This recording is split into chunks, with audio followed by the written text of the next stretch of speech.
জাতীয় নির্বাচনকে সামনে রেখে নতুন ও সমৃদ্ধ বাংলাদেশের জন্য একটি রূপরেখা দিয়েছে জামায়াতে ইসলামী। ২০ জানুয়ারি মঙ্গলবার ঢাকায় এক অনুষ্ঠানে এটি উপস্থাপন করেন দলটির আমির শফিকুর রহমান। প্রশ্ন হলো, কি আছে জামায়াতের এই রূপরেখায়? আসুন জেনে নেই ক্ষমতায় গেলে দলটি যেসব কাজ করতে চায়। শফিকুর রহমান বলেন, দীর্ঘদিনের কর্তৃত্ববাদী শাসনের পর বাংলাদেশ এখন একটি গণতান্ত্রিক রূপান্তরের মধ্য দিয়ে যাচ্ছে। এই পরিস্থিতিতে আসন্ন নির্বাচন শুধু একটি রাজনৈতিক আয়োজন নয়, বরং 18 কোটি বেশি মানুষের দেশের জন্য শাসন ব্যবস্থার নতুন দিশা নির্ধারণের একটি গুরুত্বপূর্ণ মুহূর্ত।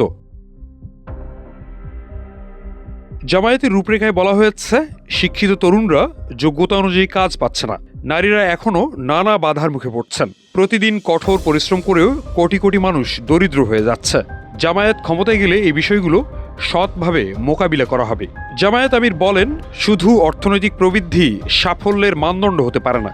অর্থনৈতিক সাফল্য এমন হওয়া উচিত যাতে মানুষ মর্যাদার সঙ্গে জীবনযাপন করতে পারে। প্রবাসীদের বিষয়ে জামায়াতের রূপরেখায় বলা হয়েছে, দেশের বাইরে কর্মরত লক্ষ লক্ষ মানুষ কঠোর শ্রম ও ত্যাগের মাধ্যমে গভীর দেশপ্রেমের পরিচয় দিচ্ছেন। তাদের পাঠানো রেমিটেন্সে টিকে আছে দেশের অর্থনীতি। জামায়াত ক্ষমতায় গেলে এই প্রবাসীদের সমস্যা দূর করা সহ নানামুখী কর্মসূচি গ্রহণ করা হবে।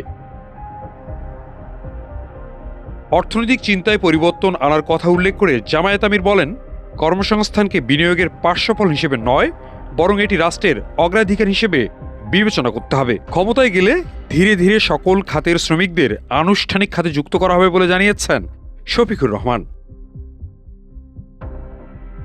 জামায়াতের রূপরেখায় নারীর অংশগ্রহণ সম্পর্কে বলা হয়েছে, বাংলাদেশের উন্নয়নে নারীর ভূমিকা অত্যন্ত গুরুত্বপূর্ণ।